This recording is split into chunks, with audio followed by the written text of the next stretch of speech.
அரபிக்கடல் பற்றினார்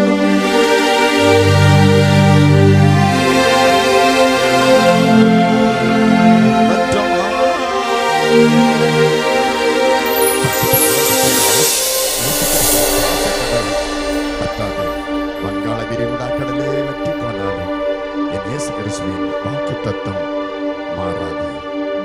இயேசு கிறிஸ்துவின் வாக்குத்தத்தம் மாறாது. அரபிக்கடல் பற்றினாலும் தேவ அன்பு கடல்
மக்களுக்காக, அருமையான மூப்பமார்கள் மூப்பத்திமாருக்காக, அருமையான தாய் தகப்பன்மாருக்காக, அருமையான வாலிப தம்பி தங்கச்சிகளுக்காக, சிறு பிள்ளைகளுக்காக, என்னை மிகவும் நேசிக்கிற 30-35 வருஷமாய் 40 வருஷமாய் என்னை நேசிக்கிற அருமையான பெரிய தகப்பன்மாரை காணும்படியான பாக்கியத்தை ஆண்டவர் எனக்கு தந்தார்.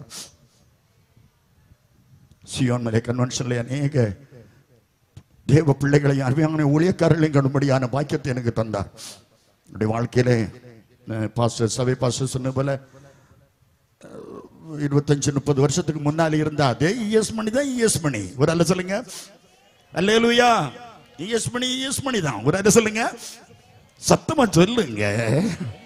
அதனால இஎஸ் மணிக்கு முன்னால பெரிய மீசையெல்லாம் இருக்கும். இஎஸ் மணி எல்லாம் இன் பண்ணிக்கிட்டு தான் அப்படி இஎஸ் மணி எல்லாம் வருவாரு. சோதரம் சோதரம் சோதரம். பரிசுத்தவான்கள் 5 சாதுக்கள் பாதப்படியில விழுந்து கிடந்து ஜபித்து அவருடைய 5 பேருடைய ஆசீர்வாதங்களை பெறும்படியான பாக்கியத்தை எனக்கு இந்த அடியானுக்கு இந்த குப்பை காண்டவர் தந்தார். அதனால கிருபாசன சபை என்னை மறக்கவும் இல்லை, கிருபாசனத்தை என்னால் மறக்கவும் முடியாது. காரணம், அவர்கள் கொடுத்த ஆசீர்வாதத்தின் அந்த பங்கு என்னை இன்றைக்கும் என்னை தாங்குகிறது. அதற்காக நான் கர்த்தரை சோதரிக்கிறேன். நல்ல மைக் செட்டு, நல்ல டிவி ப்ரோக்ராம், இதை கேட்டுக்கொண்டிருக்க அனைத்து மக்களுக்காக, தெய்வ மக்களுக்காக, உலக மக்களுக்காக நான் கர்த்தரை சோதரிக்கிறேன். கர்த்தர் உங்களை ஆசீர்வதிப்பார். அல்லேலூயா. ஒரு வசனத்தை அப்போஸ்தலனாகிய பவுல் ரோமருக்கு எழுதின நிருபம் 6வது அதிகாரம் 23வது வசனத்தை வாசிக்கிறோம். ரோமர் 6:23. பாவத்தின் சம்பளம் மரணம். மரணம். தேவனுடைய கிருபை வரமோ நம்முடைய கர்த்தராகிய இயேசு கிறிஸ்துவினுடைய உண்டான நித்திய ஜீவன். இயேசு கிறிஸ்துவினால் உண்டான நித்திய ஜீவன். பாவத்தின் சம்பளம் மரணம். தேவன் கொடுத்த கிருபையில் நாம் இன்னைக்கு நித்திய ஜீவனுக்கு பங்குள்ளவர்களாக நாம் மாற்றப்படுகிறோம். அல்லேலூயா. அனுக்கிரகத்தில் அதிபதியே, ஆனந்த கிருபா பெருநதியே,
பாவத்தின் சம்பளம் மரணம்.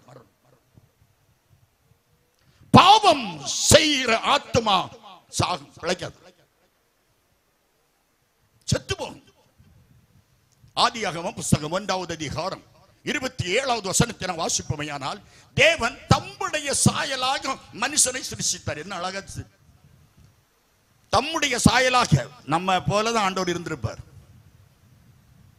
தன்மை போல சிருஷ்டித்தார், ஆணும் பெண்ணுமாக சிருஷ்டித்தார். அதெல்லாம் இப்ப கன்றாவியா தெரியும், சில ஆம்பளையா பொம்பளையாடி தெரிய மாட்டேங்குது. ஆணும் பெண்ணுமாக அவர் சிருஷ்டித்தார். ஆதியாகமம் 2வது அதிகாரம் 8வது வசனத்தை வாசித்து பாருங்கள். தான் உண்டாகிற தோட்டத்தில் தான் உண்டாக்கின மனுஷனை வைத்தார். பொம்மையை போல கொண்டு வைத்தார். அவ்வளவுதான், நம்மை வைத்தார். சில கண்டிஷனை சொன்னார், கண்டிஷனுக்கு அவர்கள் மீறினார்கள். புசிக்க கூடாதுன்னு சொன்னார். பறிக்காதே, பார்க்காதே, பறிக்காதே, புசிக்காதே. பார்த்தாள், பறித்தாள், புசித்தாள். இருக்கட்டும். ஆதியாகமம் 3:1 பாவத்துக்கு வழிவது வருகிறது. சர்ப்பம் ஸ்திரியை பார்த்தது, சர்ப்பம் புருஷனை பார்க்கவில்லை. சர்ப்பம் முதல் பாவமே சர்ப்பம் ஸ்திரியை பார்த்தது. அவளும் பார்த்தாள், அண்ணலும் பார்த்தாள். அண்ணலும் நோக்கினார், அவளும் நோக்கினாள். ஜோலி முடிச்சு. செட்டிகுளம் ஜங்ஷன்ல காலேஜ் ஸ்டூடெண்ட்ஸ் நிறைய பேர் உட்கார்ந்துருக்காங்க, நிற்கிறாங்க பஸ்ஸுக்கு. திடீர்னு ஒரு பிளாட்பாரத்தில் ஒரு பெண்ணு கிடந்துச்சு. ஒரு பையன் ஒரு பெண்ணை போய் எடுத்தான். இந்த பெண் யாருடையது அப்படின்னு சொன்னா. காலேஜ் ஸ்டூடெண்ட்ஸ் நிறைய பேர் நிற்கிறாங்க. இது யாருடைய பெண் அப்படின்னு கேட்டான். உடனே ஒரு பையன் என்னுடைய பெண் அப்படின்னு சொன்னான். உடனே கொடுத்தான், தேங்க்ஸ்ன்னு சொன்னான். ஒரு மாசத்துக்குள்ள 2 பேருக்கும் கல்யாணம். இந்த காரியம் யாரால் வந்தது? பெண்ணால் வந்ததா, கர்த்தரால் வந்ததா, ஓட்டனால் வந்ததா? நிறைய பாஸ்டர்மார் ஓட்டன், நிறைய பாஸ்டர்மார் ஓட்டன். எல்லாம் ஒரு ஃபைல் எடுப்புல வச்சுட்டு ஓட்டம் ஓட்டம். பெண்ணு இருக்கா, பெண்ணு இருக்கா, மாப்பிள்ளை இருக்கா, மாப்பிள்ளை. உன்னுடைய ஊழியத்தை நீ பாரு. பெண்ணை மாப்பிள்ளைக்கும் ஒரு பெண்ணு போதும். ஒரு பெண்ணை தூக்கி போட்டா போதும். நீங்க நாளைக்கு யாராவது பெண்ணை பார்க்காதுங்க. பாவம் வருது பாருங்க. பாவம் எப்படி வருது? பார்க்க கூடாததை அவன் காட்டினான், பார்த்தாள், இச்சித்தாள். கண்களின் இச்சை, மாம்சத்தின் இச்சை, ஜீவனத்தின் பெருமை ஒருவனை கொல்லும். பார்க்காதே நீ ஆண்டவர் சொன்னதை பார்த்தாள். சாகவே சாவீர்கள் இந்த ஆண்டவர் சொன்னார். சாத்தான் சொல்றான் 3:4 சாகவே சாக மாட்டீர்கள், நீ செத்து போவா ஆண்டவர் சொன்னார். அவன் சாத்தான் சொல்றான் நீ சாக மாட்டா. போராட்டம். ஆண்டவருடைய வார்த்தைக்கு கீழ்ப்படியாத ஏவாள்.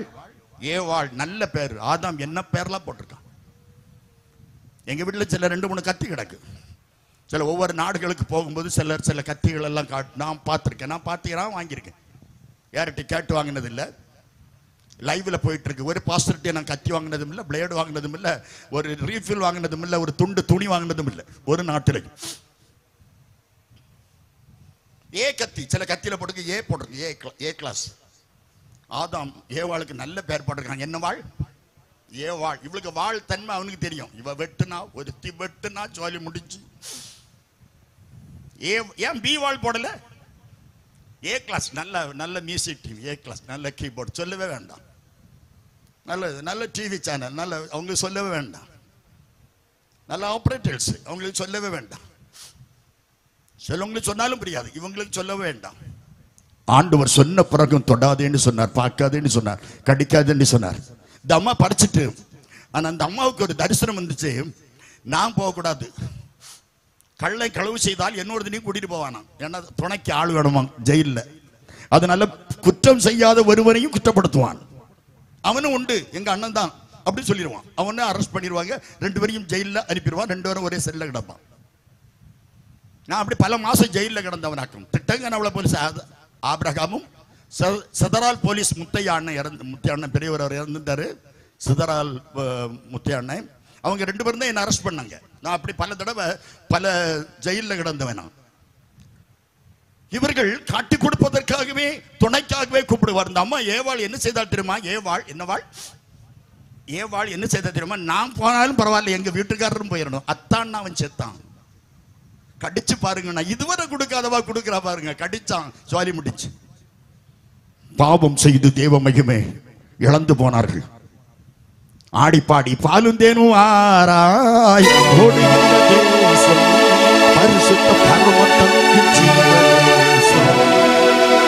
அவங்களை கொண்டாண்டோர் இருத்திருந்த இடம் எப்படி தெரியுமா? பாலும் தேனும் ஆராய் ஓடுகின்ற தேசம் பரிசுத்த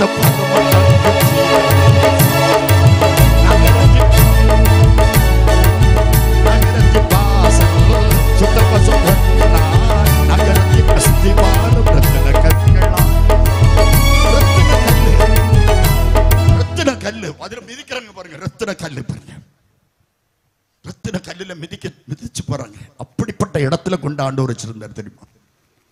பாவம் செய்து தேவ மகிமை இழந்து போனாங்க.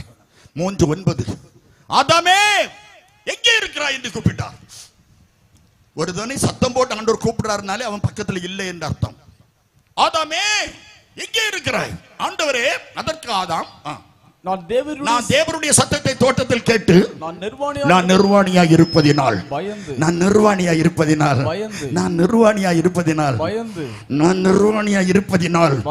பயந்து ஒளித்து கொண்டேன். பயந்தான் நிர்வாணி, பயந்தா ஒளித்தான். ஆண்டவர் சொன்னார் உடனே, உன்னை நிர்வாணி என்று சொன்னவன் யார்? கலாத்தியர் 5வது அதிகாரம் 7வது வசனத்தை வாசித்து பார்.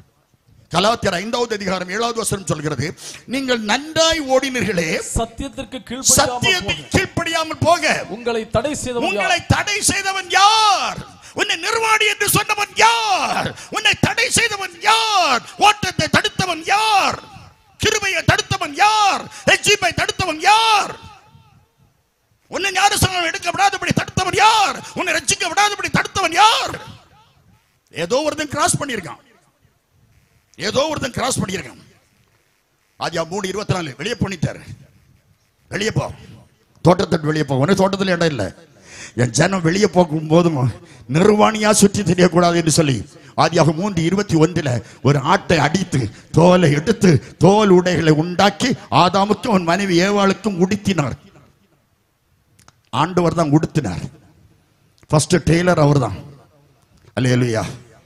நல்ல ஒரு ட்ரெஸ் மேக்கர் அவர் தான். தெரியும், அழகான உடை. எஸ்ஐயா 61:10 ரட்சிப்பின் வசனம். நல்லா அவர் உடுக்க வேண்டிய விதத்தில் உடுத்தினார். உடுக்க வேண்டிய விதத்தில் தேவன் நேர்த்தியாக. பிரசங்கி 9:29 வாசித்து பாருங்க. சோத்ரம் ஒரு வசனம் எப்படி வாசிங்க. மன்னிக்க 7:29 நினைக்கிறேன். தேவன் மனுஷனை செம்மையானவரங்கத்தான் உண்டாக்கினார். அவர்களோ அநேக உபாய தந்திரங்களை தங்களுக்கு தேடிக்கொண்டார்கள். உபாய தந்திரங்கள். செம்மையா தேவன் உண்டாக்கினார். மனுஷன் ஒழுங்கா இருக்கணும், நல்லா படிக்கணும், நல்லா ஜெபிக்கணும், நல்லா துதிக்கணும், நல்லா சாப்பிடணும், நல்லா வாழணும் என்று சொல்லிதான் மனுஷனை தேவன் உண்டாக்கினார். மனுஷனை தேவன் உண்டாக்கின நோக்கமே நல்லவனா இருக்க வேண்டும், நல்லா இருக்க வேண்டும் என்று உண்டாக்கினார். மனுஷன் பல பொல்லாத வழிகளை தேடிக்கொண்டான். யாக்கோபு 1:13 வாசித்து பாருங்க. சோதிக்கப்படுகிறவனும் கர்த்தரால் சோதிக்கப்படுகிறேன் என்று சொல்லாதே. யாக்கோபு 14 வாசித்து பாருங்க. அவன் தன் சுய இச்சையால் இழுக்கப்பட்டு சிக்குண்டு சோதிக்கப்படுகிறான். சுயம் வருகிறது. நான் எனக்கு என்று சொல்லி வரும்போது சுயம் வருகிறது. சுயத்தினால் இழுப்புண்டு சிக்குண்டு சோதிக்கப்படுகிறான்.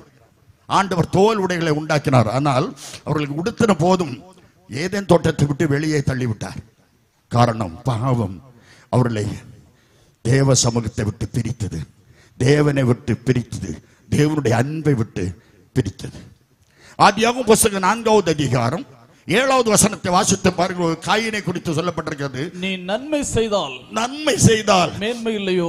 காயினே, நீ நன்மை செய்தால் மேன்மை இல்லையோ? நீ நன்மை செய்யாதிருந்தால் பாவம் உன் வீட்டு வாசற்படியில் படுத்திருக்கும். அநியாயம் செய்கிறவன் அநியாயத்தை அறுப்பான், அநியாயத்தின் பலனை அனுபவிப்பான். பாவம் செய்கிறவன் பாவத்தினால் அழிவான். சகோதரனை பாவம் செய்த கொலைபாதகன், மனுஷ கொலைபாதகன் என்று வேதம் அவனை சித்தரிக்கிறது.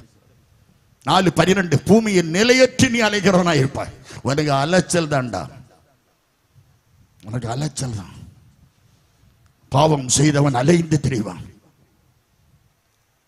எரேமியா 4வது அதிகாரம் 1 வசனத்தை வாசித்து பாருங்கள். எரேமியா சொல்கிறார், இஸ்ரவேலே, மனம் திரும்புகிறதுக்கு மனசு இருந்தால் நீ என்னிடத்தில் திரும்பு என்று கர்த்தர் சொல்கிறார். நீ உன் அருவருப்புகளை என் பார்வை இருந்து அகற்றி விட்டால் நீ அலைந்து திரிவதில்லை. நீ அலைந்து திரிய காரணமே அருவருப்பு. உனக்குள் அருவருப்பு இருக்கும் வரை நீ அலைந்து திரிந்து கொண்டிருப்பாய் என்று வேதம் சொல்கிறது.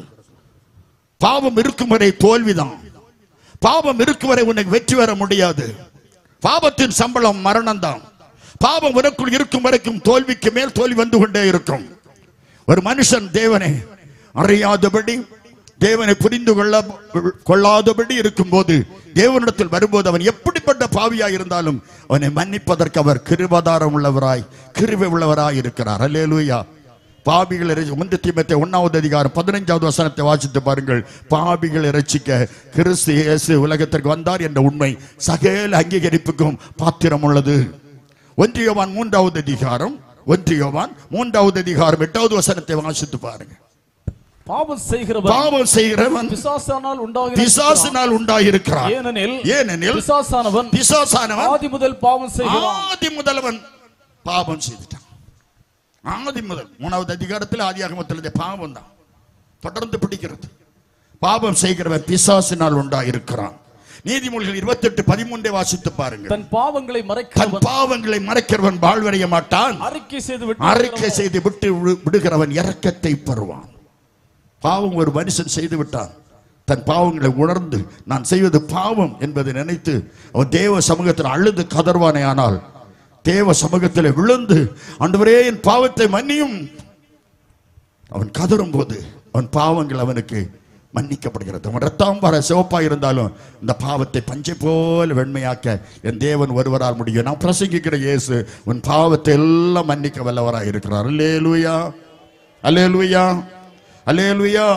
பாவம் மனுஷனுடைய வாழ்க்கையிலே என்ன செய்யும் என்று நான் உங்களோடு பரிசுத்த ஆவியானவர் சொல்கிற விதமாய் தேவன் சில வார்த்தைகளை கொடுக்கிற அந்த வார்த்தைகள் மூலமாய் உங்களோடு பேசுகிறேன். பாவம் ஒரு மனுஷனை என்ன செய்யும்? ஏன் பாவம் செய்தவன் வாழவில்லையா? பாவம் செய்து கோடி கோடியா சம்பாதிக்கலையா? பாவம் செய்தவன் பெரிய பெரிய பெரிய பட்டத்தில் இல்லையா? பெரிய பதவியில் இல்லையா? பெரிய பெரிய ஆட்களாக இல்லையா என்று நாம் கேட்கலாம். அவர்களை எல்லாரும் கேட்க வேண்டிய அவசியமே கிடையாது. நீ பாவம் செய்யாம இரு. அல்லேலூயா, அல்லேலூயா. பைபிள் சொல்லுது பாவம் ஒரு மனுஷனை என்ன செய்யும். முதலாவதாக வாசிக்கலாம். ஏசாயா தீர்க்கதரிசன புத்தகம் 59வது அதிகாரம் அதனுடைய 2வது வசனத்தை வாசிக்கும் போது ஏசாயா 59:2 ரட்சிக்க கூடாதபடிக்கு கரம் குறுகி போவதும் இல்லை, கேட்க கூடாதபடி செவி மந்தமாகவும் இல்லை. முதலாவது வசனம், உங்கள் அக்கிரமங்களே உங்களுக்கும் உங்கள் தேவனாகிய கர்த்தருக்கும் இடையே பிரிவினையை உண்டாக்குகிறது. பாவம் தேவனை விட்டு நம்மை பிரிக்கும். பாவம் ஒரு மனுஷனை தேவனை விட்டு பிரித்து விடும். தேவனோடு எவ்வளவு அன்பா இருப்பாங்களோ அவர்களை சத்துரு கண்ணு வைத்து விடுவான். குறிப்பா ஒரு ஊழியக்காரத்திலே ஒருவன் மிகவும் நேசித்தால், மிகவும் நெருக்கமாக இருந்தால், மிகவும் உதவியாக இருந்தால், மிகவும் ஒரு பொறுப்புள்ளவனாக இருந்தால், பிசாசுக்கு முதல் வேலை அதை பிரிக்கணும். முதல் வேலை பிரிக்கணும். ரெண்டு மதர் ரொம்ப அன்பா இருந்தாங்கன்னா மதரை பிரிக்கணும். சிஸ்டர்ஸ் அன்பா இருந்தா சிஸ்டர்ஸை பிரிக்கணும். சகோதரர்கள் அன்பா இருந்தா சகோதரர்களை பிரிக்கணும். ரெண்டு சபை நெருக்கமா இருந்தா சபையை பிரிக்கணும். அவன் வேலை, பிசாசுக்கு வேலையை பிரிக்கிறவன் அவன் பிரிவினைக்காரன் என்று வேதம் சொல்கிறது. தேவனை விட்டு பாவம் பிரிக்கும், சத்துரு பிரிப்பான். இசைக்கா தீர்க்கதரிசன புத்தகம் 18வது அதிகாரம் 20வது வசனம் சொல்கிறது, பாவம் செய்கிற ஆத்துமா செத்து போகும், செத்து போகும். பிரசங்கி 7:17 வாசித்து பாருங்கள். ஞானி சொல்கிறான், பிரசங்கி 7:17, மிஞ்சின துஷ்டனாயிராதே, அதிக பேதையுமாயிராதே, உன் காலத்துக்கு முன்பாக நீ ஏன் சாகணும்? உனக்கு ஒரு குறிப்பிட்ட காலம் உண்டு. காலங்கள் உம்முடைய கரத்தில் அல்லவோ இருக்கிறது. பிரசங்கி 3:1, எல்லாவற்றுக்கும் ஒரு காலம் உண்டு. பிரசங்கி 3:11, அதன் காலத்தில் எல்லாவற்றையும் நேர்த்தியாக செய்கிற கர்த்தர், உன் காலத்துக்கு முன்பாக நீ ஏன் சாகணும்? எசேக்கியேல் 18:32 வாசித்து பாருங்கள். மனம் திரும்புங்கள், அப்பொழுது பிழைப்பீர்கள், சாகுருடைய சாவை நான் விரும்புவதில்லை என்று கர்த்தர் சொல்கிறார். அல்லேலூயா. ஒரு மனிதன் சாவது என் இயேசுவுக்கு பிடித்தமில்லை. ஒரு மனுஷன் சாவது என் தேவனுக்கு பிரியமில்லை. என் மனுஷன் ஆசீர்வதிக்கப்படணும். என்னாகும் 24வது அதிகாரம் முதல் வசனம் சொல்கிறது, இஸ்ரவேலை ஆசீர்வதிப்பதே தேவனாகிய கர்த்தருக்கு பிரியம். இஸ்ரவேல் ஜனத்தை பிரிப்பதே பிசாசுக்கு பிரியம். எப்படியாவது பிரித்து விடுவான். ஆண்டவருக்கு பிரிப்பான். யூதாசை பிரித்தான். அண்ணனையும் தம்பியும் காயினியும் அவன் பிரித்து விட்டான். காயினியும் அவனுடைய சகோதரனையும் பிரித்தான். ஆதாமியும் ஏவாளையும் பிரித்தான். அவனுக்கு வேலை, பிரிக்கிற வேலை. அவன் பிரித்து விடுவான். தேவனிடத்தில் அன்பா இருந்த யூதாசை ஆண்டவருக்கு பிரித்து விட்டான். எப்படியோ பல சூழ்நிலைகளை உண்டு பண்ணி பிரித்து விட்டான். பிரிந்து போகிறான், பிரித்து விடுகிறான். கிறிஸ்துக்குள்ளார் அநேக குடும்பங்கள் பிசாசினால் பிரிக்கப்படுகிறது.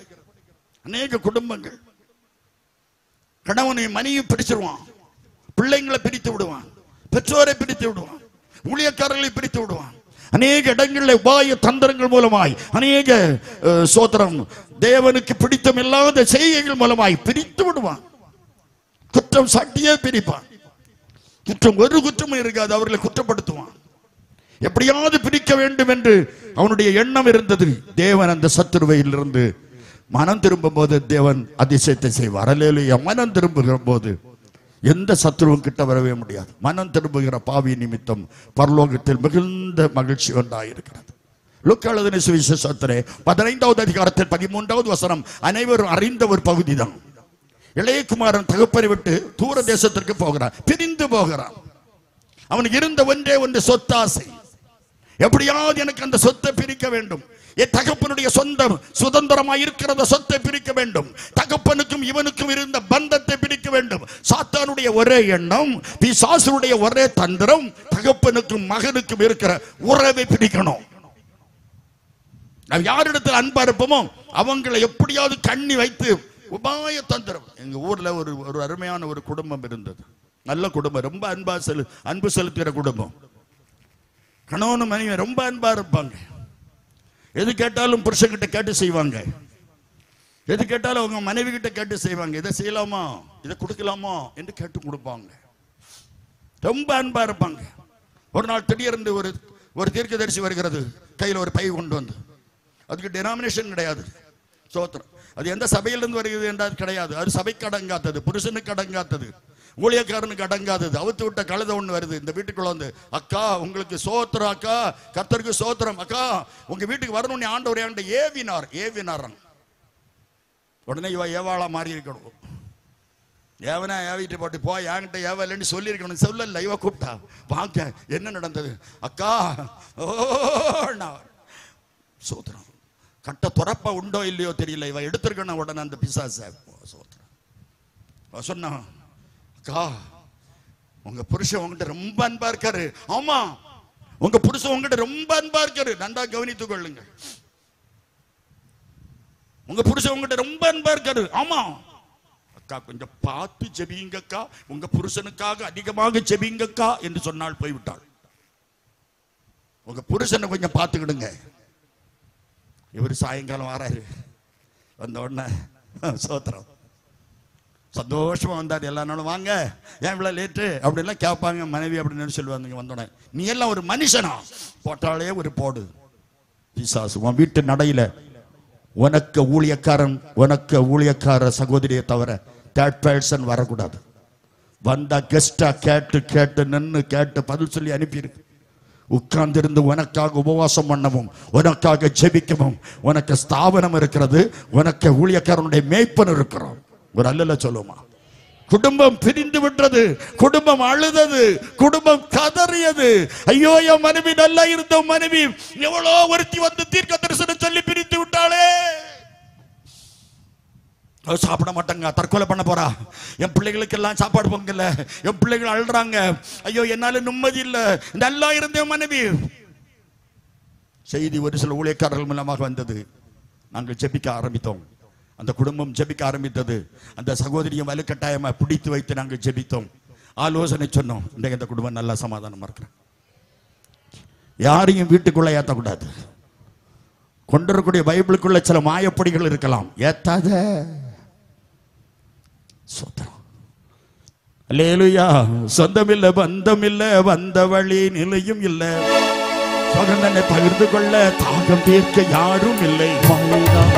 உலகம் மாயைதான்,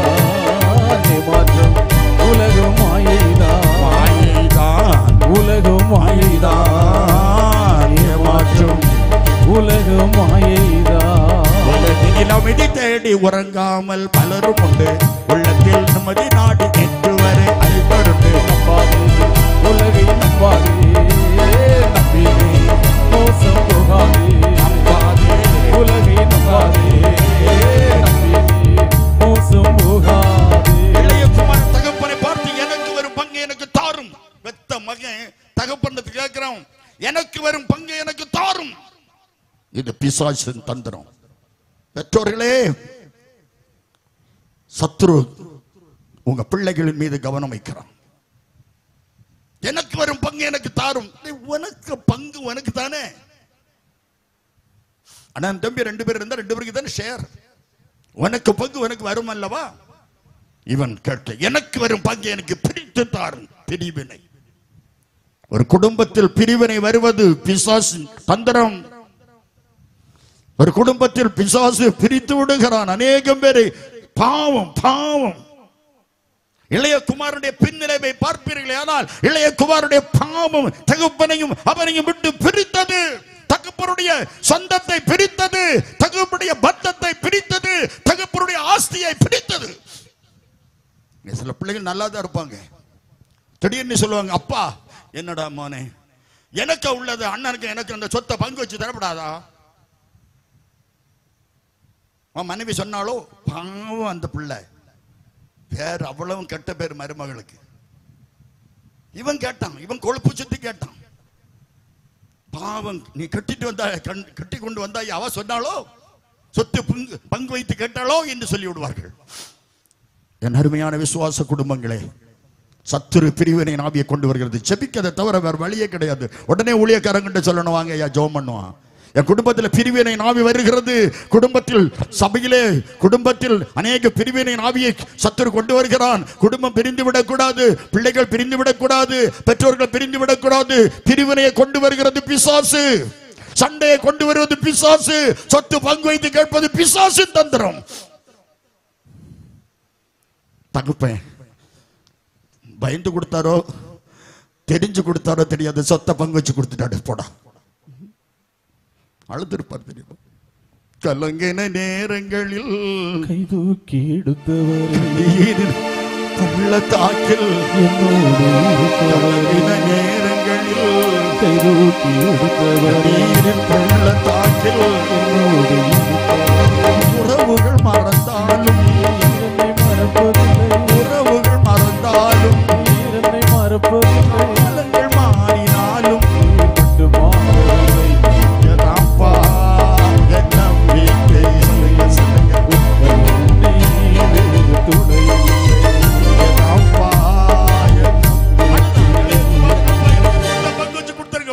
நான் பிழைச்சுக்கிடுவேன்ப்பா, நான் எப்படியாவது முன்னேறிடுவேன்ப்பா, நான் முன்னேறிடுவேன்ப்பா, நான் முன்னேறிடுவேன்ப்பா, நான் முன்னேறிடுவேன்ப்பா.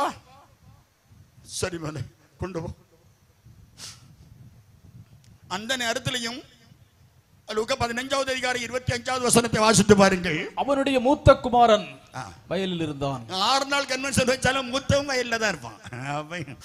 அவர் அப்பர் மரத்துக்கு அடியில் இருந்த ரப்பர் வெட்டுக்கு பார்ப்பான். நீ ரப்பரை வெட்டினாலும் சரி, பலாப்பழம் பறிச்சாலும் சரி, சக்கை பறிச்சாலும் சரி, 6 நாள் ஆராதனையில் இங்க வந்திருக்கணும். பிரிவினையே வந்திருக்காதியா தம்பி. ஏன்டா நீ சொத்தை கேட்கிற? நீ எல்லாம் நீ வச்சுக்கோ, தம்பி பேருக்கு இருக்கட்டும். வேண்டாம், நிறைவா சொல்லி இருக்கலாம், குறைவு மாறி இருக்கும். அண்ணன் தம்புக்கு பகை வந்திருக்காது. இவன் எப்ப பார்த்தாலும் வயலு, ஜெனரல் கன்வென்ஷன் வச்சாலும் வயலு தான், மிஷினரி ஊழியம் வச்சாலும் வயலு தான், யூத் மீட்டிங் வச்சாலும் மூத்தவன் வயலு தான், அவனுக்கு வயலு தான். எங்க சர்ச்சில் ஒரு பையன் உண்டு, எப்ப பார்த்தாலும் வயலு தான், எல்லா ஞாயிற்றுக்கிழமை வயலு தான். அன்னைக்கு தான் ஞாயிற்றுக்கிழமை தான் டிராக்டர்காரன் வருவான், ஞாயிற்றுக்கிழமை தான் களப்பறிக்கிறதுக்கு ஆள் வரும், ஞாயிற்றுக்கிழமை தான் உரம் போடுறதுக்கு ஆள் வரும், ஞாயிற்றுக்கிழமை தான் உன்னை நரகத்துக்கு கொண்டு போறதுக்கு ஆள் வரும். மனம் திரும்பு. பரிசுத்த ஆராதனை நாள்ல உன 10 கோடி கிடைச்சாலும் சரி, ஆராதனையை தவிர வேற எது செய்தாலும் உனக்கு நஷ்டம், கஷ்டம், பாவம். ஓய்வு நாளை பரிசுத்த குலைச்சல் ஆக்குவது பாவம். உணரணும். எனக்கு தெரிஞ்ச ஒரு நல்ல நண்பர் உண்டு, பெரிய மளிகை கடைக்காரன், பெரிய ஓனர், நிறைய பேருக்கு தெரியும். உடனே கேட்டேன் ஒரு நாள், அண்ணே சண்டே நீங்க திறக்கிறதே இல்லையா?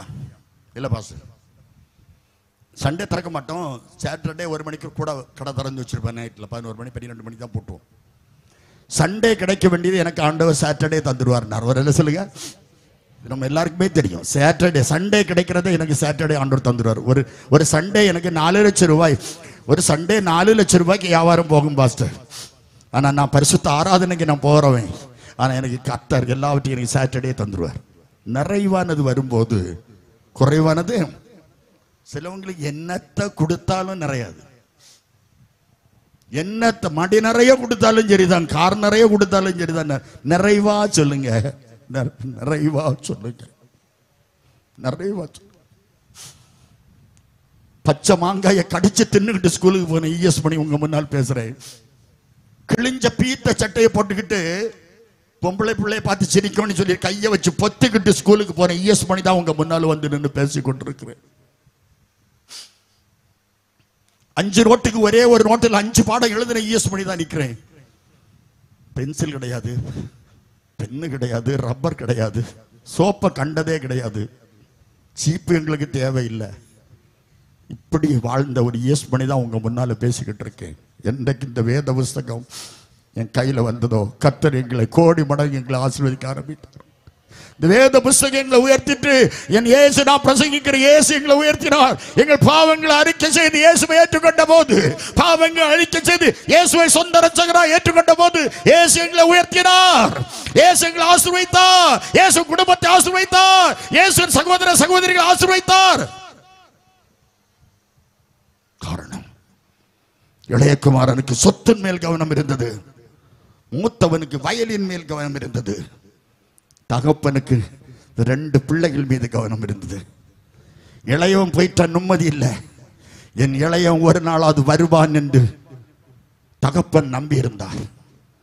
ஒரு நாள் இளையகுமாரன் அத்தனை சொத்துக்களை அளித்தான். துன்மார்க்கமாய் ஜீவனம் பண்ணினான். திரும்பி வருகிறான். லூக்கா எழுதின சுவிசேஷம் 15வது அதிகாரம் 16 அவன் குறைவுபட தொடங்கினான். லூக்கா 15:17 வாசித்து பாருங்கள். அவனுக்கு புத்தி தெளிந்த போது, இப்பதான் அவனுக்கு புத்தி தெளியுது. சிலவனுக்கு அடிச்சு நொறுக்கின பிறகு புத்தி தெளியும், சிலவருக்கு வியாதி வந்த பிறகுதான் புத்தி தெளியும், சிலவருக்கு எல்லாம் சல்லி காசு கூட இல்லாமல் போன பிறகுதான் புத்தி தெளியும். இவனுக்கு புத்தி தெளிந்த போது, என் தகப்பனுடைய கூலிக்காரர், என்னுடைய தகப்பனுடைய கூலிக்காரர்களுக்கு பூர்த்தியான ஆகாரம் இருக்கிறது. என் தகப்பன் வீட்டில் வேலை செய்கிறவர்களுக்கு பூர்த்தியான ஆகாரம் இருக்கிறது. என் அப்பா வீட்டில் பூர்த்தியான ஆகாரத்தை கொடுத்து கொண்டிருக்கிறார். நானோ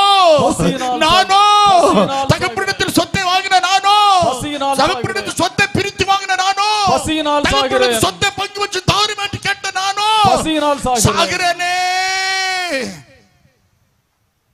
அழுதான் தெரியுமா? உதவாத என்னையே உருவாக்கும் உறவே, குறைவான என்னையே இறைவாக்கும் கரங்களை தட்டி உருவாக்கும் உறவே, குறைவான என்னையே இறைவாக்கும் இறைவே. பிரசன்னத்தில் சேரையில்லாமல் பறக்கிறேன். சமூகத்தில் குறைவில்லாமல் வாழ்கிறேன். பிரசன்னத்தில் சேரையில்லாமல் பறக்கிறேன். சமூகத்தில் குறைவில்லாமல் வாழ்கிறேன். எங்க அப்பா வீட்டுல சாப்பாடு நிறைய இருக்கு. எங்க அப்பா வீட்டுல வார்ப்பு வச்சா பொங்கி போட்டுறாரு. ஏராளமான கூலிக்காரங்க எங்க அப்பா வீட்டுல இருக்கிறாங்க. நான் பசியினால சாகிறனே. பண்டிக்கு தவிடு வைக்க போனா அந்த தவிட்டுல ஒரு உருண்டை அங்கேயும் பார்த்துட்டு ஒரு உருண்டை வாயில போடலான்னு பார்த்தான். அத தந்தையை விட்ட பின்பு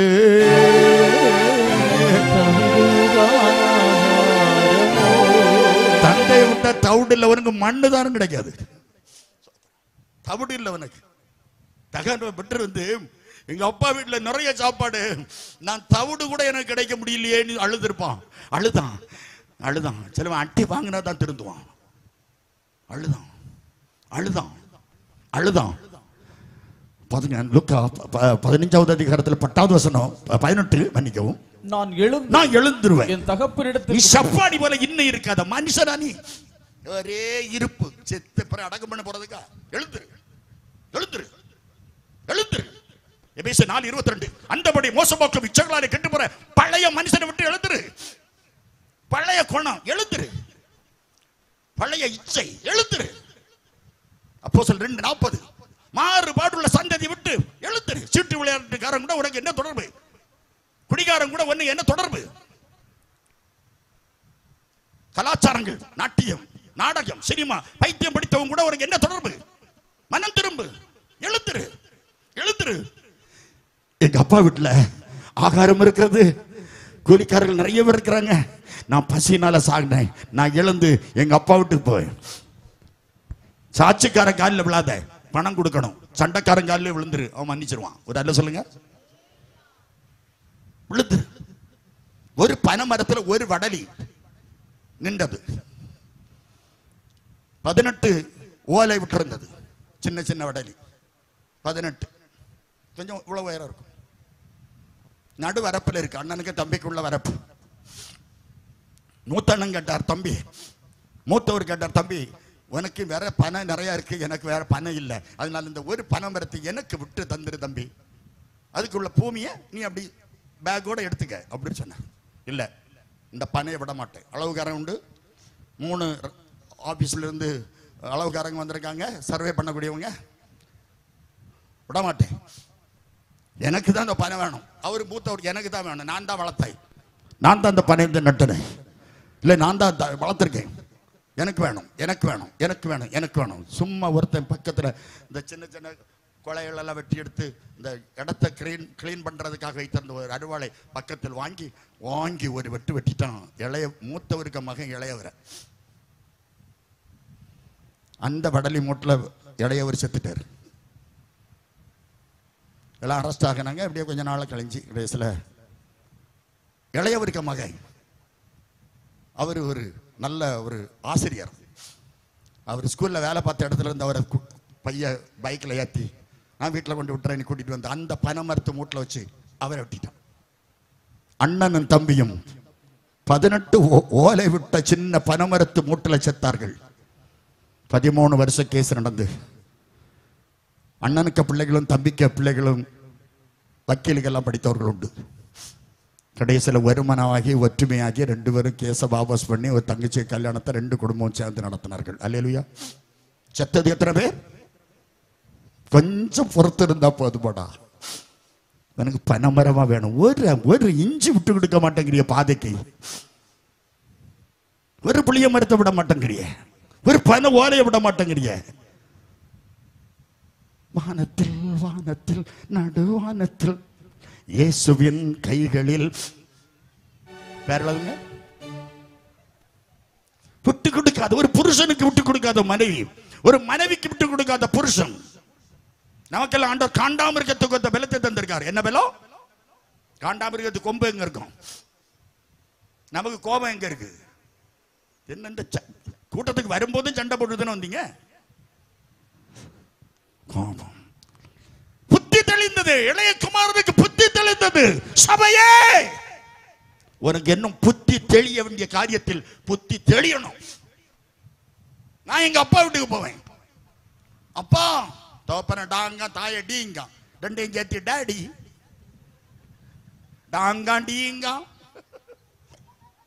இப்போ ரொம்ப அம்மானு அப்பானு கூப்பிடுறதே கிடையாது.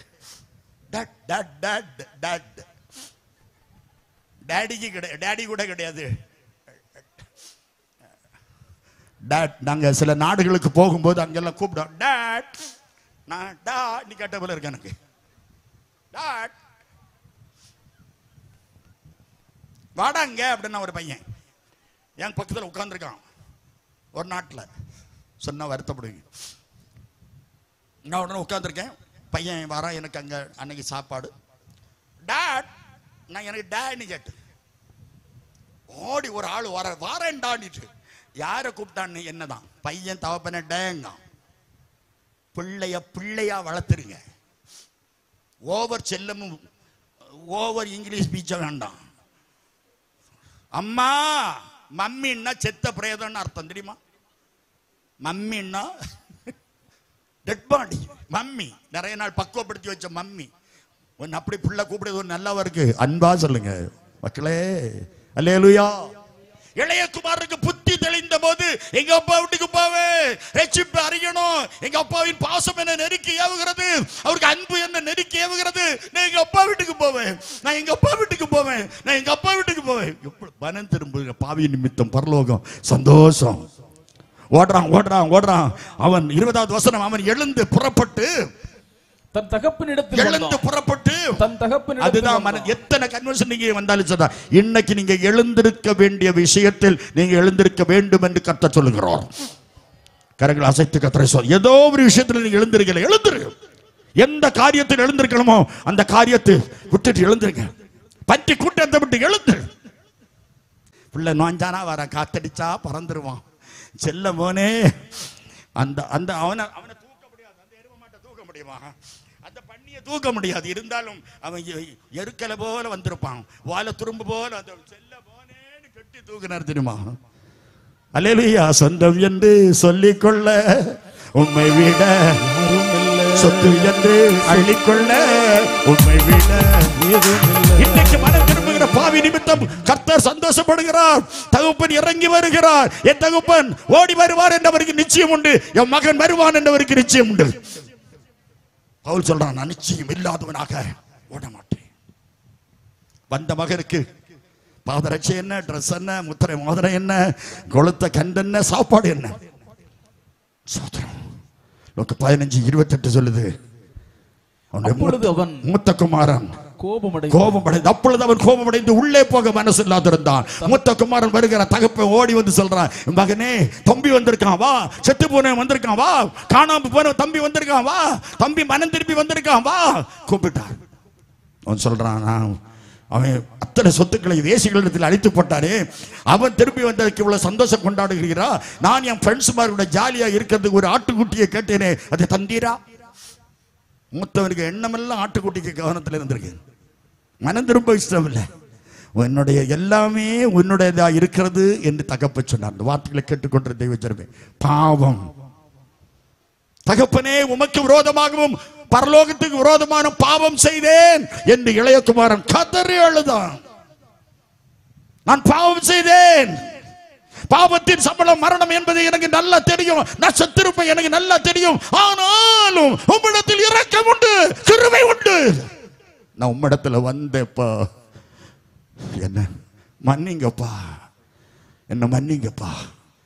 கதறி அழுதான் இளையகுமாரன், கெட்டி அணைத்து முத்தமிட்டான் தகப்பனார். பாவம் முதலாவது ஆண்டவரை விட்டு நம்மை பிரிக்கும். இரண்டாவது பாவம், யோவான் எழுதின சுவிசேஷம் 8வது அதிகாரம் 34வது வசனத்தை வாசித்துவார். இயேசு அவர்களுக்கு பிரதியுத்தரமாக, யோவான் 8:34, இயேசு அவர்களுக்கு பிரதியுத்தரமாக, பாவம் செய்கிறவன் எவனும், பாவம் செய்கிறவன் எவனும் பாவத்துக்கு அடிமையா இருக்கிறான். பாவத்துக்கு அடிமை, அடிமை, பாவத்துக்கு அடிமையா இருக்கிறோம்.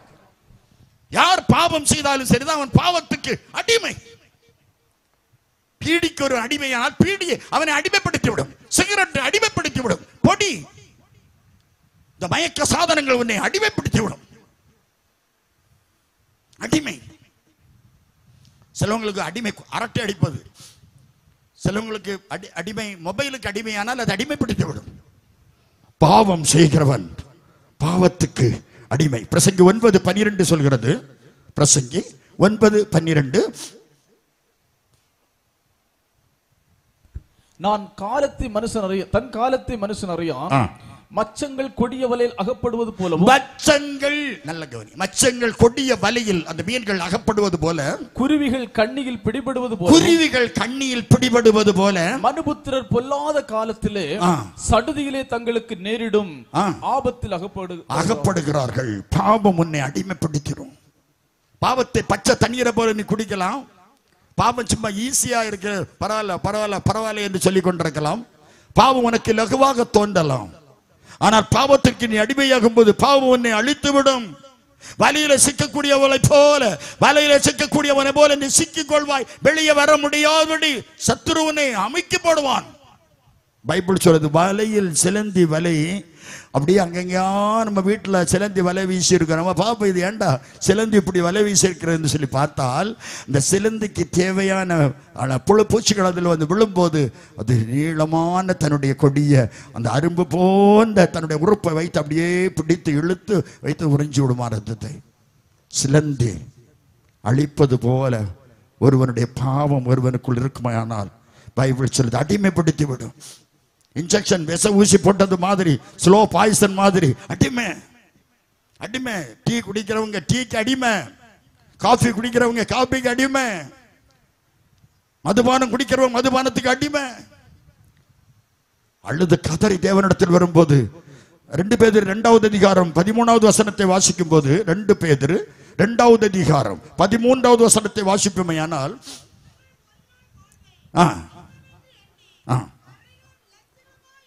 இருந்து மைக், இவர்கள் ஒரு நாள் வாழ்வை இன்பம் என்று, ஒரு நாள் வாழ்வை இன்பம் இன்பம் இன்பம் என்று எண்ணி கரைகளும் லட்சைகளுமாய் இருந்து, கரைகளும் லட்சைகளுமாய் இருந்து உங்களோட விருந்துண்கையில் தங்கள் வஞ்சனைகள் உல்லாசமாய் வாழ்கிறவர்கள், உல்லாசமாய் வாழ்கிறவர்கள், விபச்சார மயக்கத்தால் மனம் போல வாழ்கிறவர்கள், பாவத்தை விட்டு தலைவராய் இருக்கிற, பாவத்தை விட்டு ஓயாதவைகளாய் இருக்கிற கண்களை உடையவர்கள் உறுதியில்லாத ஆத்துமாக்களை தந்திரமாய் பிடித்து அங்குமிங்கு ரெண்டு காலில் நடக்கிற ஆத்துமாக்களை தந்திரமாய் காரை கொண்டு நிறுத்தி டோரை திறந்து விட்டு தந்திரமாய் பிடித்து பொருள் ஆசைகளில் பழகின இருதயத்தை உடைய சாபத்தின் பிள்ளைகள் அவளுக்கு இழுத்து அந்த வலையில இழுத்து கொண்டு போவதை போல் கொண்டு போய் விடுவார்கள். சிலர் சில இடங்கள்ல ஆளு பிடிக்கிறத விட ஆத்ம பாரமே கிடையாது.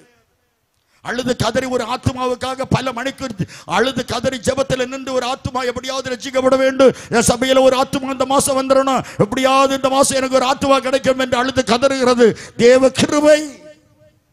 சில காரை கொண்டு நிறுத்திக்கிட்டு டோரை ஓபன் பண்ணா போதும், நீங்க வரும்போது சாப்பாடு கிடைக்கும், போகும்போது உங்களுக்கு பிரேக்ஃபாஸ்ட் கிடைக்கும். போகும்போது ஒரு பார்சல் உள்ளுக்கு பார்சலை கொடுத்து உள்ளுக்கு, அங்கிருந்து வெளியே வரும்போது ஒரு பார்சலை கொடுத்து வெளியே. உருப்பட மாட்டா நீ. கொஞ்ச நாள் கொடுப்பான் பார்சல், பிறகு டோர் அடைக்கப்படும். பிறகு இது அலைஞ்சு தெரியும், அதுக்கு அங்கும் இல்லை எங்கும் இல்லை. அமுதரிஞ்சித மிட்டாய் அன்னமே நீ வாங்கும் மிட்டாய், அமுதரிஞ்சித மிட்டாய் அன்னமே நீ வாங்கும் மிட்டாய், மோச முனிவர் புகழ்ந்த மிட்டாய் முழு மனதாய் ஏற்ற மிட்டாய், மோச முனிவர் புகழ்ந்த மிட்டாய் முழு மனதாய் ஏற்ற மிட்டாய்.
தாய் தகப்பனை விட்டு பிரிக்கும். பாவம் ஒரு மனுஷனை தேவனை விட்டு பிரிக்கும். பாவம் ஒரு மனுஷனை அடிமைப்படுத்தும். அடுத்தபடியாக நீதிமொழிகள் 15வது அதிகாரம் 10வது வசனத்தை வாசித்து பாருங்கள்.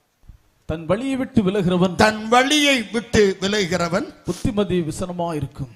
தன் வழியை விட்டு விலகுகிறவனுக்கு புத்திமதி விசனமா இருக்கும்.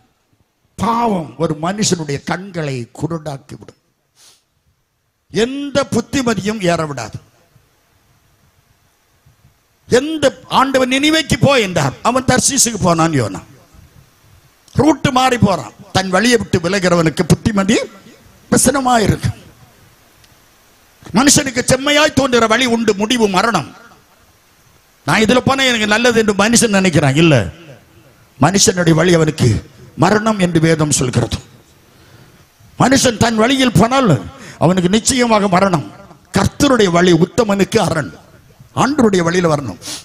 சத்தியத்தை அறிவீர்கள், சத்தியம் உங்களை விடுதலை ஆக்கும். குமாரன் விடுதலை ஆக்கலாம். மெய்யான விடுதலை. ஒரு மனுஷனுடைய வாழ்க்கையில குருடாயிடக்கூடாது. பவுல் ரோமருக்கு எழுதுகிறார். ரோமர் 1:21 வாசித்து பார். ரோமர் 1:21. தேவனுடைய அவர்கள் தேவனை அறிந்தும் அவரை தேவன் என்று மகிமைப்படுத்தாமலும் சோதரியாமல் இருந்து தங்கள் சிந்தனைகளினாலே வீணரானார்கள். உணர்வில்லாத அவர்களுடைய இருதயம் உணர்வு இல்லை. அந்த இருதயத்தில் உணர்வு இல்லை. எத்தனை வருஷம் பிரசங்கம் கேட்டாலும் சரி, எத்தனை வருஷம் வசனம் கேட்டாலும் சரி, உணர்வு இல்லை. ஏன் உணர்வு இல்லை? 2 கொரிந்தியர் 4:4 வாசித்து பாரு. பவுல் கொரிந்து சபைக்கு எழுதுகிறார். 2 கொரிந்தியர் 4:4. தேவனுடைய சாயலாய் இருக்கிற கிறிஸ்துவின் மகிமையான சுவிசேஷத்தின் ஒளி அவிசுவாசிகளாய் அவர்களுக்கு பிரகாசமாய் இராதபடி பிரபஞ்சத்தின் தேவனாகிய பிசாசு அவர்கள் மனசை அவங்க நல்ல மனசுதான், ஆனா மனசு குருடு. பாரதிக்கு விருப்பம் தான், ஆனா அவங்கள சத்துரு விட மாட்டான். மனசு குருடு. மனசு வரல. எல்லாம் வருவாங்க, நிறைய பேர் கேட்பாங்க, வேற மேல இருந்து கேட்பாங்க, வீட்டுல இருந்து கேட்பாங்க, நிறைய கேட்பாங்க, வரவே மாட்டாங்க. எங்க ஒரு பக்கத்தில் ஒரு அம்மா வீட்டில இருந்தே கேட்டுட்டு சொல்லுவாங்க, சோதரன் இங்க ஜெபிக்கும் போது அங்க ஆவியில நிரம்புவாங்க. வராது, வரவிடாது. பாரம்பரியம் வரவிடாது. எப்படியோ தேவன் கொண்டு வந்து விட்டார். ஒரு அல்ல சொல்லுங்க, வரவிடாது. நம்ம விடக்கூடாது. நம்ம ஜெபிக்க ஜெபிக்க ஜெபிக்க கர்த்தர் அப்படிப்பட்ட ஜனங்கள் சொல்லணும். நாளைக்கு நீங்க அத்தனை பேரை ஒவ்வொருவருக்கும் சொல்லணும் சுவிசேஷம். வாங்க வாங்க சுவிசேஷம் கேளுங்க, வாங்க. இந்த 6 நாளும் வாங்க. 6 நாளும் சேர்ந்து வந்தா நிச்சயமா ஒரு பிரைஸ் உண்டு. ஆமா, சாதே இப்போ பிரைஸ் வாங்க தான் போயிருக்காரு. எப்படியாவது கொண்டு வருவார். சோத்திரம். எப்படியாவது பிரைஸ் உண்டு. என் பைபிள் சொல்லுது, கர்த்தர் சோதனை நமக்கு ஏதாவது ஒரு பொக்கிஷத்தை தருவார். 6 நாளும் வரக்கூடியவங்களுக்கு தேவன் ஏதாவது தருவார். அவர் தராம விடவே மாட்டார், சும்மா விடவே மாட்டார். பிசாசு இந்த பாவம் கண்களை குருடாக்கி போடும் என்று வேதம் சொல்கிறது. பிரசங்கி 8:11 வாசிப்பேனால், பிரசங்கி 8:11 ஏன் மனுஷர்கள் அதிக சந்திக்கப்படவில்லை, திருந்தவில்லை, மனம் திரும்பவில்லை? துர்க்கிரியைக்கு தக்க தண்டனை சீக்கிரமாய் நடவாதபடியால், உடனடியாக வராதபடியினால் மனுபுத்திரன் இருதயம் பொல்லாப்பை செய்ய அவர்களுக்குள்ளே துணிகரம் கொண்டிருக்கிறது. துணிகரமான பாவம் வரல. மனசு வரல, மனசு இருதயத்துக்குள்ள வரல. ஆண்டவருக்கு ஒப்பு கொடுப்போம், பாவத்தை அறிக்கை செய்வோம் என்ற எண்ணம் அவர்களுக்கு வரல. தண்டனை கிடைக்கல. காரணம் துணிகரமா பாவம் செய்யறான். தெரியுமா? தண்டனை உடனுக்கு உடன் தண்டனை கிடைச்சால், உடனே காலுக்கு காலு, கைக்கு கை, பல்லுக்கு பல்லு. இப்பெல்லாம் சவுதியில எல்லாம் தண்டனை எல்லாம் அப்படிதான். உடனே தண்டனை உடனே கிடைக்காதபடினாலும் மனுஷன் துணிகரமாய் பாவம் செய்கிறான். கிடைச்ச உடனே ஒரு கதவை தட்டிடணும், கையை வெட்டிடணும். இப்படி பாவம் இருந்தால் நம்ம கன்னியாகுமரியில் ஒரு ஆளுக்கும் கையும் இருக்காது, காலம் இருக்காது. தண்டனை உடனே கிடைக்காதபடியினாலும் மனுஷர்கள் துணிகரமாய் பாவம் செய்கிறார்கள். துணிகரமான பாவம், துணிகரமான பாவம். அடுத்த குடும்பத்துக்கு விரோதமாய் துணிகரமாய் பேசுகிறார்கள். அடுத்த சகோதரனுக்கு விரோதமாய் துணிகரமாய் செயல்படுகிறார்கள். துணிகரமான பாவம். நினைச்சு பாருங்க, ஒரே ஒரு வாழ்க்கை நமக்கு தேவன் கொடுத்துட்டது. ஒரே ஒரு வாழ்க்கை, ஒரே ஒரு கிருபை, ஒரே ஒரு வாழ்க்கை மட்டும் தான் நம்ம வாழ முடியும். வாழ்க்கையில் நம்ம எல்லாரும் அன்பா இருந்தா, குடும்பத்துக்குள்ள, வீட்டுக்குள்ள, சபைக்குள்ள நம்ம எல்லாரும் அன்பா இருந்தா எவ்வளவு சந்தோஷம் பாருங்க. ஒரு அல்ல சொல்லுவோமா? கரங்களை அசைத்து கர்த்தரை ஸ்தோத்திரமா. அல்லேலூயா. நான் கிருபாசன சபைகள் கூட 41 வருஷம் நான் தொடர்பு கொள்ளவனா இருக்கிறேன். 41 வருஷம் கிருபையினால. 86 இருந்தே நான் கிருபாசன சபையோடு சேர்ந்து சோத்திரம் அருமையான பரிசுத்தவானுடைய காலின் அடி பாகத்தில் இருந்து நான் ஜெபித்து அவருடைய ஆசீர்வாதங்களை பெற்றுக் கொண்டு வருகிறேன். 41 வருஷம் ஆகுது. தேசம் நினைச்சு பாருங்க, தேவன் எவ்வளவு கிருபை உள்ளவராக இருக்கிறார் தெரியுமா? அடுத்தபடியாக ஒரு மனுஷனுடைய பாவம் கண்களை குருடாக்கிறோம். கண்ணு குருடு, கண்ணு குருடு. நிறைய பேருக்கு கண்ணு குருடு தான். என்ன நடக்குதுன்னே தெரியல, என்ன நடக்குது உலகத்துல, என்ன நடக்குது கண்ணு தெரியாம போறான், கண்ணு தெரியாம வலையில போய் விழுறது மாதிரி. நியாயாதிபதியின் புத்தகம் 13வது அதிகாரத்தில் 5வது வசனத்தை ஒரு சிம்சோனுடைய வாழ்க்கையை பாருங்க. நீ கற்பம் தரித்து ஒரு குமாரனை பெறுவாய், அவன் தலையில் சவரங்கத்தை படக்கூடாது, அந்த பிள்ளை பிறந்த முதல் கர்த்தருக்கு என்று நசையராக இருப்பான், அவன் இஸ்ரவேல் ஜனத்தை பெலிஸ்தர் கைக்கு நீங்களாக்கி ரட்சிக்க தொடங்குவான். சிம்சோனை குறித்த தரிசனம், இஸ்ரவேல் ஜனத்தை பெலிஸ்தர் கைக்கு நீங்களாக்கி தொடங்குவான், அவன் ரட்சிப்பான், இஸ்ரவேல் ஜனத்தை அவன் ரட்சிப்புகள் வழி நடத்துவான். அவன் தலையில் சவரங்கத்தை போடக்கூடாது, இந்த பிள்ளை பிறந்தது முதல் கர்த்தருக்கென்று நசரேயனாக இருப்பான். 24வது வசனத்தை வாசித்து பாருங்கள். பின்பு அந்த ஸ்திரீ கர்ப்பம் தரித்து ஒரு குமாரனை பெற்று அவனுக்கு சிம்சோன் என்று பெயர் போட்டான். சிம்சோன் எப்போ தேவனுக்கு ரொம்ப பிரியமானவன், நல்லவன், அன்புள்ளவன், சிம்சோன் என்று பெயர் போட்டான். சிறு வயதிலிருந்தே சிம்சோனுக்குள் பரிசுத்த ஆவியானவர் இருந்தார். நகம் கடிக்கல அவன். சிம்சோனுக்கு பரிசுத்த ஆவியானவர் சின்ன பிள்ளையிலே இருந்தார். எப்போது அபிஷேகத்தில் நிரம்பி இருப்பார், எப்போது ஆவியிலே இருப்பார். 15வது அதிகாரத்தில் ஒரு கழுதைக்கு பச்சை தாடை எலும்பை கையில் எடுத்தான், தப்பு. செத்ததை தொடக்கூடாது, செத்ததை தொட்டான், சீன் முடிஞ்சுடா, தரிசனம் போச்சு, உன் விஷன் மாறி போச்சு. செத்த கழுதைக்கு தாடையில் போச்சு, 1000 பேரை கொண்டுட்டான், 1000 பேரை கொண்டுட்டான், 1000 பேரை கொன்னான். 14வது அதிகாரம் 1-2 வசனத்தை வாசிங்க. சிம்சோன் திம்னாத்துக்கு போய் கீழே போயிட்டான். திம்னாத் கீழே, டவுன், எகிப்து டவுன், திம்னாத் அவன் கீழே போயிட்டான். மேல போற சிம்சோன் கீழே போயிட்டான். எவன் எப்ப மேல போறான், எப்ப எவன் கீழே போறான்னு தெரியாது, ஆனா பிசாசுக்கு தெரியும் இவனை எப்ப விழ தள்ளலாம். காலரை ஒசத்திட்டான், வாலி முடிச்சு. நான் சொல்லிட்டமா, நான் இஎஸ் மணி 0. எப்படிப்பட்ட சிம்சன் தெரியுமா? 14:1-2 அவன் அப்பா அம்மாட்ட போய் சொல்றான், திம்னாத்துல நீ கீழே போயிட்டால, நீ கீழே போயிட்டா சிம்சா. கீழே போனவன் சொல்றான், நான் ஒரு பெலிஸ்தர் பெண்ணை கண்டேன். பெலிஸ்தர் பெண்ணை பார்க்க உனக்கு அதிகாரம் என்ன? யோபு 31:1 சொல்லுது, என் கண்களோடு உடன்படிக்கை, கண்ணுக்கு ரெசர்வேஷன் பண்ணு, கண்ணுக்கு கலிங்கம் போட்ட நான் ஒரு கன்னிகையோடு நினைவா இருப்பது எப்படி? நினைச்சு பாரு. உனக்கு தரிசனம் என்ன? சிம்சோனுடைய தரிசனம் என்ன? சிம்சோனுடைய எண்ணம் என்ன? சிம்சோனுக்கு கர்த்தர் கொடுத்த விஷன் என்ன? பெலிஸ்தர் பெண்ணை பார்க்க கூடாது, பெலிஸ்தர் பெண்ணை கல்யாணம் பண்ண கூடாது, பெலிஸ்தர் பெண்ணை நேசிக்க கூடாது. உன் கண்களோடு தேவன் ரெசர்வேஷன் பண்ணி வச்சிருக்கார், கண்ணுக்கு பதிவு செய்து வச்சிருக்கார், ஒரு இன்சூர் பண்ணி வச்சிருக்கார். என் கண்களோடு உடன்படிக்கை பண்ணன நான் ஒரு கன்னிகை, ஒரு ஒரு ஒரு ஒரு ஒரு குட்டி போதும் சபையை சொல்லி முடிச்சிருவா. ஆவதும் பெண்ணாலே, அழிவதும் பெண்ணாலே. ரத்தம் சிந்தி சம்பாதித்த திருச்சபைகள் எத்தனை, ஒருத்தி போதும். பெரிசர் பண்ணை கண்டேன், கண்டா சும்மா போ, பெண்ணக்களை போடாத, கண்டா கண்டுட்டு போ. காணாம இருக்க முடியுமா? சொக்கம் கட்டி விட்டுருக்கு ஒரு வீட்டு ஒரு இதுல ஒரு குடிகாரன் ஒரு பாட்டில் தூக்கி கையில் வச்சு நிற்கிறான். அண்ணே குடின்னு அவன் இந்த பக்கம் நிற்கிறான், சித்திரங்கோட்டு பக்கம். பிராண்டி கடை அங்க ஒரு அது வாழைத்தோட்டத்துக்கு ஒரு சொக்கம் கட்டி விட்டுருக்கு. இங்க குடிகாரன் இந்த பக்கம் ஒரு பாட்டில் வாங்கிட்டு குவார்டர் வாங்கிட்டு நிற்கான். அண்ணே நீ குடின்னு, நீ பாதி நான் பாதின்னு. வந்தான் பாரு ஒரு பைக்குக்காரன், பிரேக் இல்லாம அடிச்சு தூக்கிட்டான். நேர போஸ்ட்மார்ட்டம். நீ நிக்கிற இடம் என்ன இடம் நீ பார்க்கணும். ஒரு பிரசன்ட் தேவன் கொடுத்த தரிசனத்தில் 1% குறையுமானாலும் பனிஷ்மெண்ட் உண்டு. கண்ணு குருடு.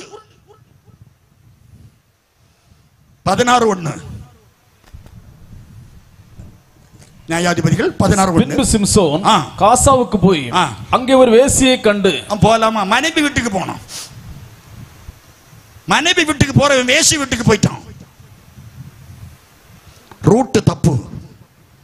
ஒருவனுடைய வழி கர்த்தருக்கு பிரியம் இல்லாததா இருந்தால் கர்த்தர் விரோதியாய் வருவார்.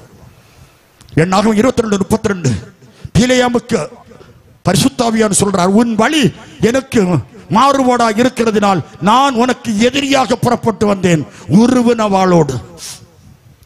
உன் வழி தேவனுக்கு பிரியம் இல்லாத வழியா இருக்குமானால் தேவன் உனக்கு விரோதியாய் வருவார், உன் குடும்பத்துக்கு விரோதியாய் வருவார், உன் பிள்ளைகளுக்கு விரோதியாய் வருவார், உன் வாழ்க்கைக்கு விரோதியாய் வருவார், உன் வேலைக்கு விரோதியாய் வருவார். உன் வழி கர்த்தருக்கு பிரியமா நடக்கணும். உன் வழி கர்த்தருக்கு பிரியம் தானா? கண்ணு குருடாகாதே. 1000 பேரை ஒரு பச்சை கழுதைக்கு தாடையெலும்பு வச்சு கொன்னமே. ஒரு பொம்பளைய கொல்ல கழியல்ல, ஒரு அல்ல சொல்லுங்க.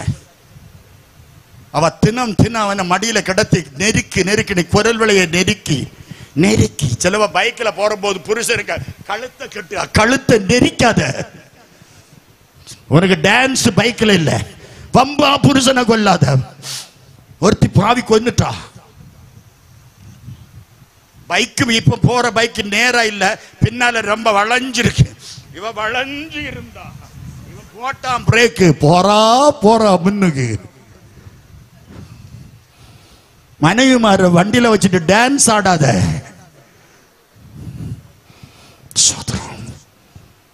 ஒழுங்க இருக்கணும் பெண்களும். நான் அந்த பெண்ணை சொன்னேன். சோத்திரம். திண்டிவனத்துக்கு கடைசி கால சியோன் சபைக்கு கன்வென்ஷனுக்கு போறேன். சில வருஷம் ஆச்சு. எப்போ போனாலும் முன்னாலே எங்க பாட்டு குழுவதான் சேர்ந்து போவோம். சார்லஸும் உண்டு கூட. திண்டிவனத்தை நெருங்கி எடுக்க 2 கிலோமீட்டர் திண்டிவனம் வந்துடும் ஜங்ஷன். அங்கதான் கடைசி கால சியோன் சர்ச் கன்வென்ஷன். நாங்கள் எல்லாரும் பஸ்ல தான் போயிட்டு இருக்கோம். எனக்கு முன்னால ஒரு வயசான தாத்தா இருந்தாரு. அதுக்கு முன்னால லேடிஸ் எல்லாம் இருந்தாங்க. நாங்க தம்பிமார் இருந்து பேசிட்டு இருக்கோம். திடீர்னு தாத்தா செத்தண்டோன்னார். கண்டக்டர் உடனே விசில் அடிச்சாரு. டிரைவர் வண்டி நிறுத்துறாரு. செத்தண்டோன்னாரு வந்து பார்க்கும்போது இவரு அலறு நிக்காரு. அந்த வயசான தாத்தா ஏன்னு இவருக்கு முன்னாலே இருந்த சகோதரிக்க ஷால் இவருக்கு மூஞ்சில அடிச்ச அடி.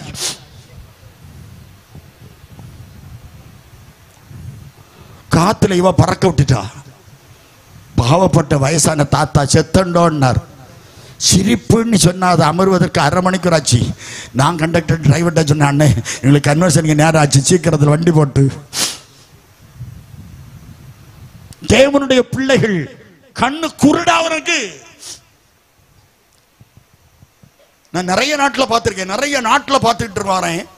ஒருத்தருக்கு நாங்க யாருட்டையுமே நாங்க முக்காடு போட சொன்னதே கிடையாதுங்க. அவங்க எப்பவும் முக்காடோட தான் தெரியுறாங்க.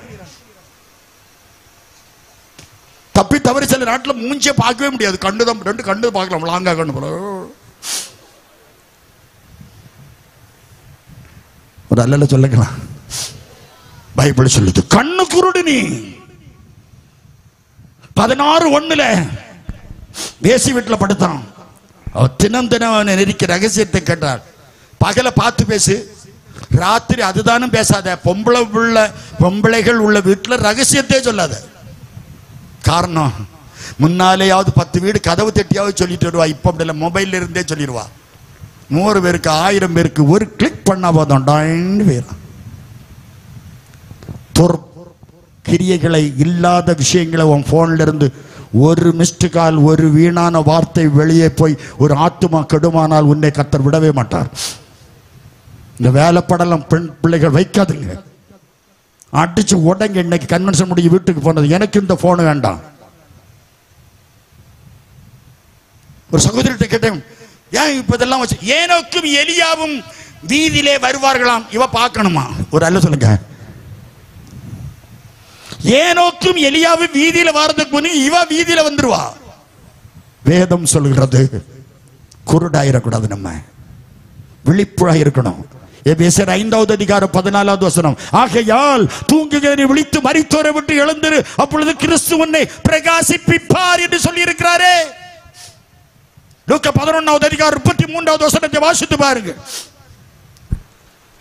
11:33 ஒருவனும் விளக்கை கொளுத்தி மறைவிடத்திலாவது மரக்காலின் கிளையாவது வைக்காமல் உள்ளே வருகிறவர்கள் வெளிச்சத்தை காணும்படியாக விளக்கு தண்டின் மேல் வைப்பான். விளக்கு தண்டின் மேல் வைப்பான். விளக்கு தண்டில வைக்கணும்.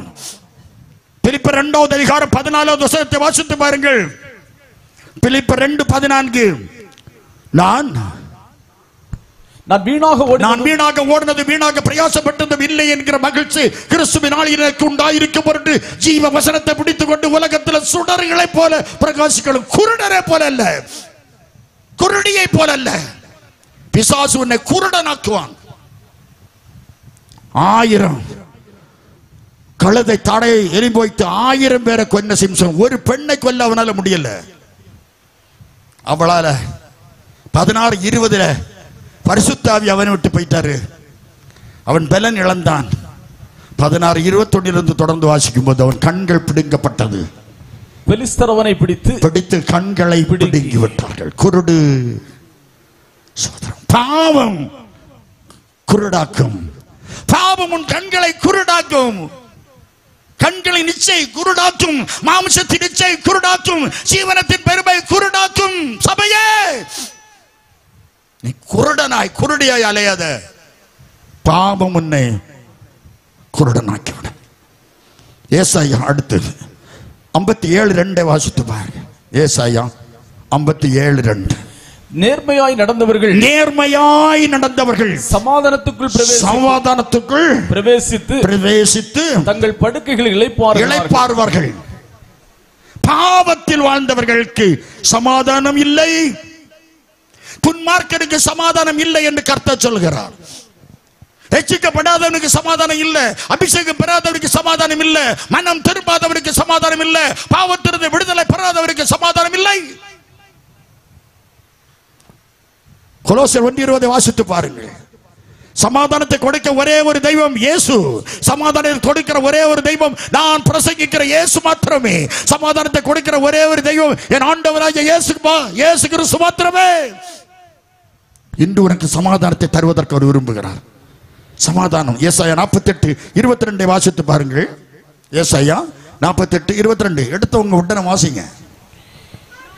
சும்மா துன்மார்க்கனுக்கு சமாதானம் எத்தனை ரூபாய் கொடுத்தாலும் சரிதான். துன்மார்க்கனுக்கு சமாதானம் இல்லை. துன்மார்க்கனுக்கு சமாதானம் இல்லை.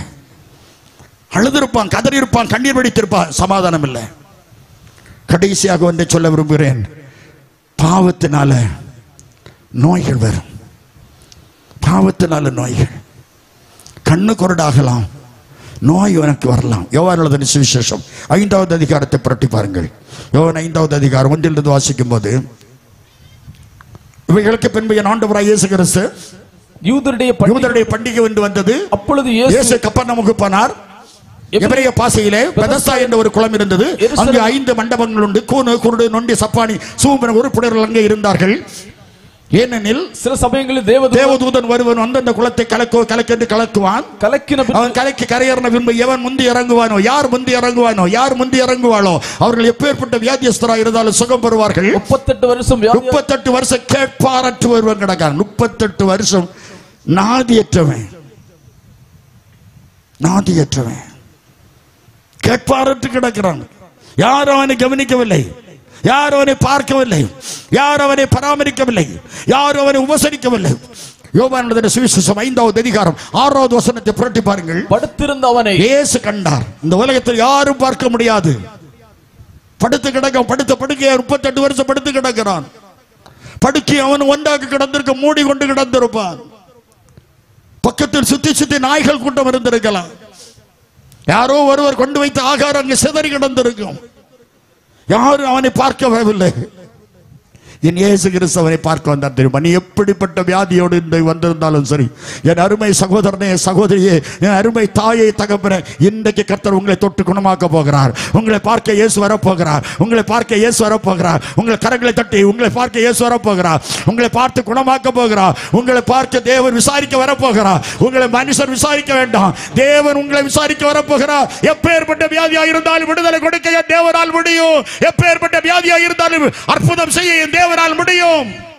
107 சங்கீதம் 20வது வசனத்தில் வசனத்தை அனுப்பினான், குணமாக்குவேன் என்று ஆண்டவர் சொல்லியிருக்கிறார்.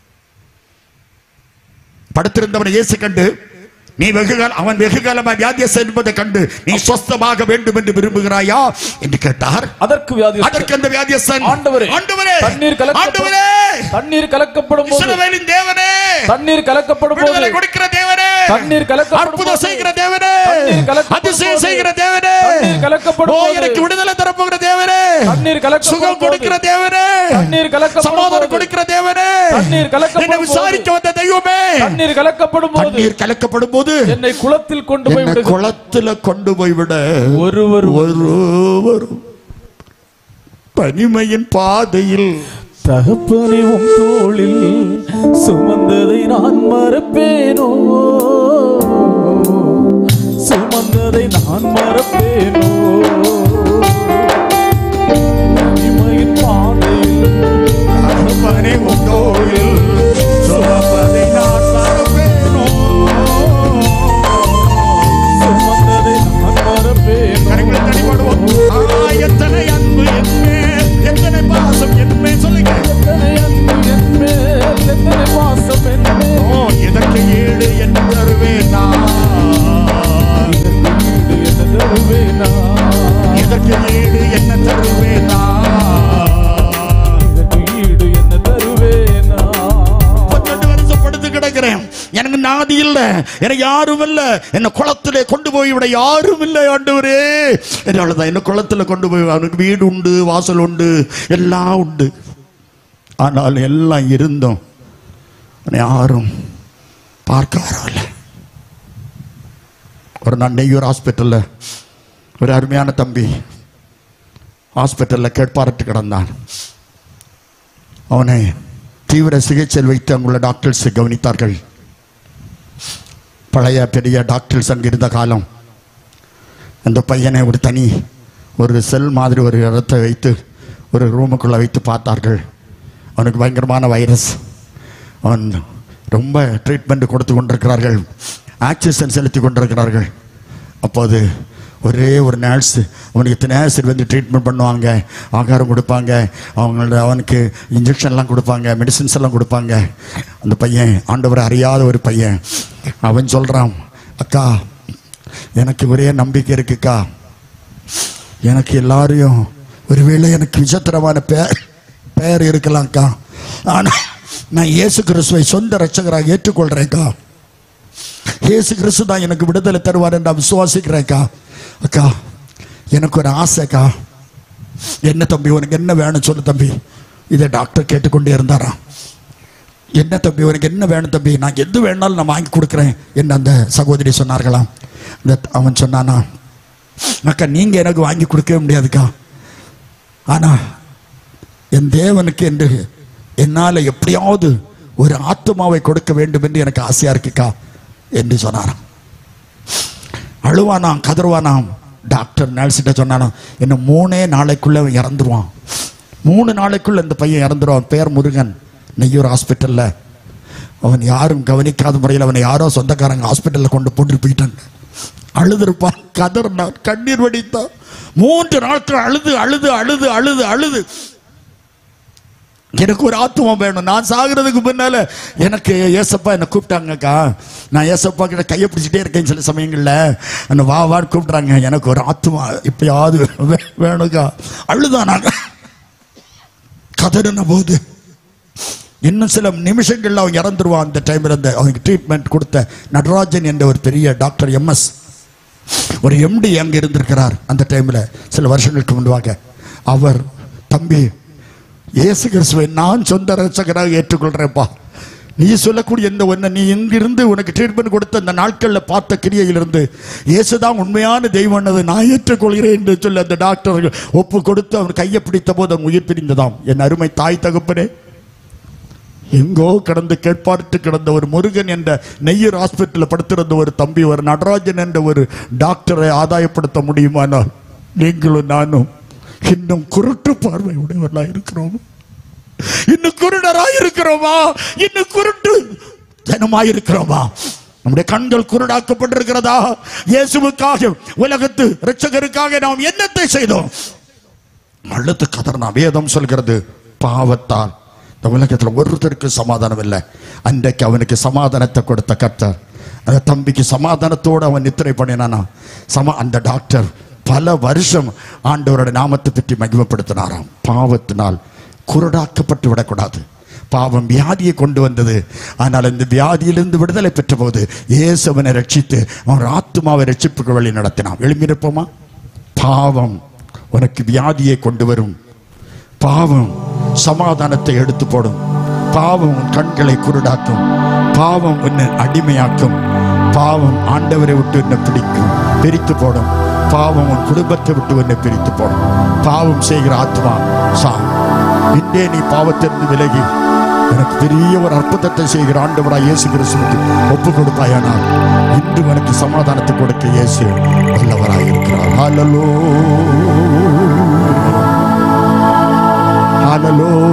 எந்த சூழ்நிலையும் அவர் அன்பின் என்று என்னை பேரி காத்து கொள்வார்.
சத்துருவின் போராட்டத்தில் விடுதலை தாரும் ஆண்டவர். எல்லாரும் கேளுங்கள், எல்லாரும் தேவ சமூகத்தில் கேளுங்கள்.